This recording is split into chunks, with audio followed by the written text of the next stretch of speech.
चांदवडच्या राहोड गावामध्ये गेल्या 6 दिवसापूर्वी म्हणजे मागच्या मंगळवारी या ठिकाणी पवार वस्तीवरती सोनं, पैसे अशी मोठी जबरी चोरी झाली होती। दिवसा ढवळ्या चोरी झाल्याची नंतर शेतकऱ्यांच्या मनात भीतीचं वातावरण होतं। परंतु मात्र 6 दिवसानंतर आज रोजी त्याच वस्तीवर अगदी रोडच्या दक्षिण बाजूने चोरी झाली होती आणि आता रोडच्या उत्तर बाजूने फक्त रोड ओलांडून 2 मिनिटाच्या अंतरावर ह्या अशोक महादू पवार यांच्या घरावरती आज रात्री पहाटेच्या सुमारास कधीतरी चोरी झालेली आहे। घरचे रात्री गाढ झोपेत असताना रात्री चोरांनी कशा पद्धतीने चोरी केली आपण ती या ठिकाणी बघू शकतो। आपण दाखवू शकतो या ठिकाणी शेजारी द्राक्ष बाग आहे आणि नाला आहे। थोडं चोरांना लपण्यासाठी देखील या ठिकाणी झाडांची मोठी संख्या असल्या कारणाने चोरांना अगदी काही गोष्टी सोप्या गेल्या आणि रात्रीच्या सुमारास या ठिकाणी हे चोर आल्यानंतर कशी चोरी झाली आपण जाणून घेऊया। या ठिकाणी जे अशोक महादू पवार आहे त्यांच्या वस्तीवरती आपण आहोत। त्यांच्या घराच्या बघू शकतो आपण दरवाजाच्या शेजारी असलेली एक खिडकी आहे।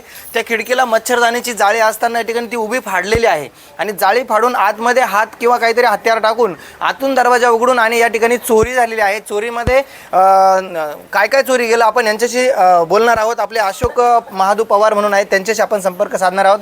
आपली काय काय या ठिकाणी चोरी झाली आणि कशी झाली आणि कधी झाली? नाही, मी सकाळी 4:45 उठलो, नंतर बाहेर येऊन पाहिलं सगळे दरवाजे मोकळे होते।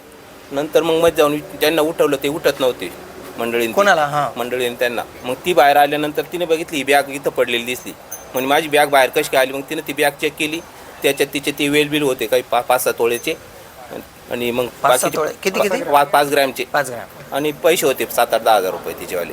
नंतर मग मी पाहिलं तर मग देव पाहिले, देव चोरी झाले होते। तिघायची मोबाईल बी नव्हते तिथं। 3 मोबाईल चोरी, तिघायचे मोबाईल गेले। साधारण किती किमतीचे मोबाईल असतील? 50,000चे 3 मोबाईल होते। किती? 50 हजाराचे मोबाईल असतील तिघायचे, 15-20 हजाराचे मोबाईल। साधारण एकंदरीत टोटल चोरी किती झाली असेल? 1.5 लाखाची झाली। आणि तुमच्या लक्षात नाही आलं का तुम्ही सर्वजण झोपेत होता? हो, झोपेत होतो आम्हाला, ते कोणाला जागच नाही आली। काहीतरी केमिकल टाकलं का काय त्यांनी, ते आम्ही त्यांना उठवित होतो, ते उठलेच नाही लवकर। कोणाला उठवतात? मंडळीला त्यांना। बरं, आणि तुमचे हे किती वाजता लक्षात आलं? 3:45ला मी उठल्यानंतर दरवाजे उघडे होते। मी त्यांना गागायचो का बरं दरवाजे उघडे ठेवले असं, आणि ते पूर्ण वट्टे असे मातीचे पाऊल होते इथं। आणि त्यांनी त्यानंतर तुम्ही पोलिसांना कळवलं का? हो, पोलिसांना 112ला फोन केला। नंतर ते पोलीस आले, निसता राऊंड मारला, काय झाली सेलून काही पंचनामा वगैरे झाला? पंचनामा वगैरे काही नाही केलं। त्यांनी सांगितलं 10 वाजता या, मग रिपोर्ट द्या चांदवड तालुक्यात। चांदवड पोलीस स्टेशनला येऊन रात्री सकाळी 10 वाजता येऊन रिपोर्ट करा असं चांदवड पोलिसांनी या ठिकाणी शेतकऱ्याला सांगितलं आहे। परंतु परिसरात मात्र आता भीतीचं वातावरण तयार झालेलं आहे। उपस्थित सर्व शेतकरी या ठिकाणी चिंताक्रांत आहेत। खेडोपाडी राहणारे लोक आहेत, शेतकरी लोक आहेत, त्यांच्या जीवितास देखील हा धोका उद्भवू शकतो। रात्री बेरात्री दिवसा ढवळ्या देखील चोऱ्या होत असताना या ठिकाणी शेतकरी मात्र हवालदिल झालेला आहे। आपण काय सांगाल या संदर्भात? आता आम्हाला लक्षातच आलं नाही। आम्ही उठलो, पप्पाने मला हलवलं, मी उठलो, बघतोय तर मम्मी बोलते चोरी झाली। तर मोबाईल बघायला गेलो तर आमचे तिघांचेही मोबाईल नव्हते आणि माझी बॅग पण चोरीला गेली। त्यासोबत बॅग पण घेऊन गेले। माझ्या बॅगमध्ये माझं वॉलेट वगैरे सगळं होतं, ते त्या सहज घेऊन गेले सगळं। आणि चोरी मोबाईल गेल्यानंतर तुम्ही पोलिसांशी संपर्क कसा केला? मग एक तासानंतर मग चुलत भावाला बोलवलं, त्याच्या ह्याच्यावरून आम्ही 112ला कॉल केला।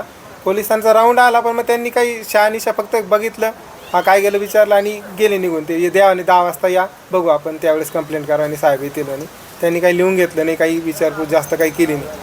मागच्या 6 दिवसापूर्वी झालेल्या चोरीमध्ये 9 तोळे सोनं आणि काही रोख रक्कम चोरी गेली होती। आज देखील काही रोख रक्कम आणि सोनं आणि देव, चांदीचे देव या ठिकाणी चोरी झालेले आहेत।